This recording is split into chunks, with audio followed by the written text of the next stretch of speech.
कर्मचारी છીએ કર્મચારી જો તો હું વાત કરો શાંતિથી વાત કરો પબ્લિક નો કર્મચારી છું શાંતિથી વાત કરો શાંતિથી વાત કરો તુકારાથી નહીં હું પણ તને કહી દઉં તુકારાથી વાત નહીં કર તુકારાથી વાત ન કર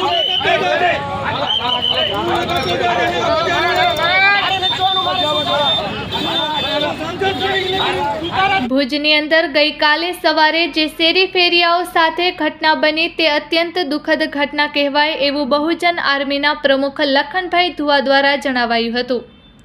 આજથી 10 દિવસ પહેલા પણ સવારના ભાગમાં એસટી બસ સ્ટેશન પાસે જે શાક બકાલો વેચવાવાળા બેસે છે ત્યારે પણ નગરપાલિકાના અધિકારીઓ તેમજ પોલીસ સ્ટાફ ત્યાં આવેલ ત્યારે પણ આ શેરી ફેરિયાવાળાઓએ જણાવેલ કે અમને કોઈ વૈકલ્પિક જગ્યા કરી આપો જેથી અમે ધંધો કરી શકીએ।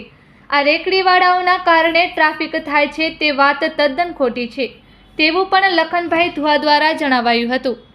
રોજ રોજનું કમાવીને ખાવાવાળા નાના ધંધાર્થીઓને જ ભુજ નગરપાલિકા તેમજ પોલીસ દ્વારા વારંવાર પરેશાન કરવામાં આવે છે તો ગઈકાલે પણ આવી જ ઘટના બની હતી। ભુજના એસટી બસ સ્ટેશન વાણિયાવાડ પાસે ઊભતા હાથલારીવાળાઓને નગરપાલિકા તેમજ ભુજ શહેર સિટી ટ્રાફિક પોલીસ દ્વારા જબરદસ્તી તેમના માલ સાથે તેમની લારીઓને ટ્રેક્ટરમાં ચડાવી તેમને પરેશાન કરવામાં આવ્યા હતા। હાથલારીઓવાળા સાથે હાથાપાઈ પણ કરવામાં આવી હતી અને જાણે તેઓ કોઈ મોટા ગુનેગાર હોય તેવું વર્તન કરવામાં આવ્યું હતું। ખાસ કરીને લેડીઝોને પણ હાથ પકડી ઢસેડીને પોલીસની મોં બાંધી વાનમાં બેસાડવામાં આવ્યા। ખાસ કરીને સિટી ટ્રાફિક પીએસઆઈ રાજપૂત સાહેબ દ્વારા જે હાથલારીઓવાળા સાથે વર્તન કરવામાં આવ્યું તે અત્યંત દુઃખદ કહેવાય। લેડીઝ સાથે પણ તેઓ દ્વારા ખરાબ વર્તન કરવામાં આવ્યું હતું તો શું પોલીસ તથા ભુજ નગરપાલિકાને ભુજની અંદર બીજે ક્યાંય દબાણ નથી દેખાતા? ફક્ત શેરી ફેરિયાવાળાઓ જ દેખાવામાં આવે છે। વારંવાર ફક્ત તેમને જ પરેશાન કરવામાં આવે છે। ભુજ નગરપાલિકાના કર્મચારીઓ દ્વારા પણ આ હાથલારીઓવાળા સાથે ગેરવર્તન કરવામાં આવ્યું હતું। ગઈકાલે હાથલારીવાળાઓના માલને પણ નુકસાન પહોંચ્યું હતું।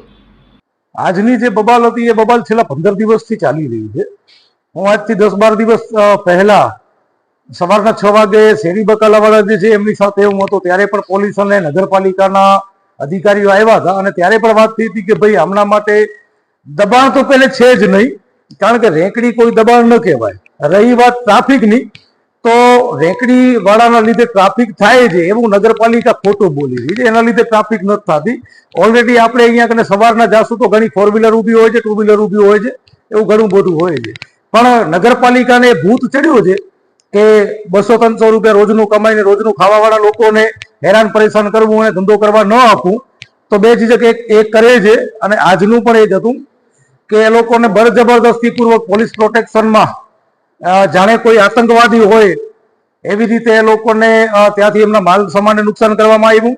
સાથે સાથે એ લોકો સાથે હાથાપાઈ પણ કરવામાં આવી અને ખાસ આપણે એક વિડીયો જોયો હશે જેનામાં મહિલાઓને ભુજ સિટી ટ્રાફિકના પીએસઆઈ રાજપૂત દ્વારા ધક્કામુક્કી કરી અને ગાડીમાં બેસાડવામાં આવ્યું। મારો પ્રશ્ન એ છે એક તો આ સરકાર મહિલા સન્માનની વાત કરે છે, બીજી બાજુ આ સરકારી કર્મચારીઓ સરકારી બાબુઓ જેનો પગાર આ દેશની જનતાના ટેક્સમાંથી આવે છે જે મહિલાઓને ધક્કા આપી અને ધક્કા આપીને ગાડીમાં બેસાડ્યું છે એ જ મહિલાઓના ટેક્સમાંથી આ ભાઈનો પીએસઆઈનો પગાર આવે છે। એના પાસે એવી કઈ ઓથોરિટી છે કે કોઈ પણ મહિલાને તમે હાથ પણ લગાડી શકો? હાથ પકડી અને ધક્કા આપે જે 70-80 વર્ષના બુઝુર્ગ મહિલા એ રાડો પાડે છે છતાંય પણ માનવતાને નેવે મૂકી અને પીએસઆઈ રાજપૂતનું જે કૃત્ય છે મારી માંગ છે એસપી સાહેબ પાસે કે આ વ્યક્તિની તાત્કાલિક ધોરણે સસ્પેન્ડ કરવામાં આવે અને કાયદેસરની ફરિયાદ દાખલ કરવામાં આવે। બીજી વાત કે જે પણ શેરી ફરિયાવાળા 350 જેટલા બકાલો વેચવાવાળા લોકો છે એ કોઈ દારૂ નથી વેચતા, કોઈ બુટલેગર નથી, એ તમને ને અમને બંનેને બકાલો પહોંચાડે છે। આપણા ઘરે જે શાક બને છે ને એ લોકો થકી બને, જ્યારે એ વેચે છે ત્યારે આપણે ખરીદીએ છીએ તો એમને એક વ્યવસ્થિત જગ્યા આપવામાં આવે અને જ્યાં સુધી એ જગ્યા પ્રોપર આપવામાં ન આવે ત્યાં સુધી આ લોકોને હેરાન કરવામાં ના આવે ને જ્યાં કને છે ત્યાં આગળ જ રાખવામાં આવે એવી કલેક્ટર શ્રીને મારી વિનંતી છે। અને ખાસ વાત એ છે કે પોલીસ પ્રોટેક્શન લઈ અને આવી રીતે બળજબરદસ્તી પૂર્વક કૃત્ય કરવું એ યોગ્ય નથી. ખરેખર જો આવું કરવું હોય તો ભુજમાં જ્યાં ડ્રગ્સ વેચાય છે, ડ્રગ્સ વેચવા વાળા છે એમની ઉપર કરો. ભુજમાં જે 50 બુટલેગરોના અડ્ડા છે એમની સાથે કરો. એ નહીં થાય આપણાથી, મને ખ્યાલ છે. આપને કલેક્ટરશ્રીને એસપી સાહેબને વિનંતી છે કે શેરી ફરિયાવાળાને હેરાન, બકાલાવાળાને હેરાન કરવામાં આવે નહીં અને પીએસઆઈ સિટી ટ્રાફિકના પીએસઆઈ રાજપૂત ઉપર કાયદેસરની ફરિયાદ દાખલ કરવામાં આવે અને તાત્કાલિક ધોરણે એમને સસ્પેન્ડ કરવામાં આવે. બસ તમામ લોકો સાથે હું મુલાકાત કરી આવ્યો છું. એ ડિવિઝન પોલીસ સ્ટેશનમાં જ્યાં આગળ એ મહિલાઓને લઈને ત્યાં કને ગયા હતા ત્યારે બપોરના પણ એમને હું છોડાવી આવ્યો છું, ડિટેન બતાવ્યું છે. નકર આ રીતે કોઈ પણ વ્યક્તિ કરી શકતું નથી અને ખોટી રીતે ડિટેન પણ કરી શકતા નથી.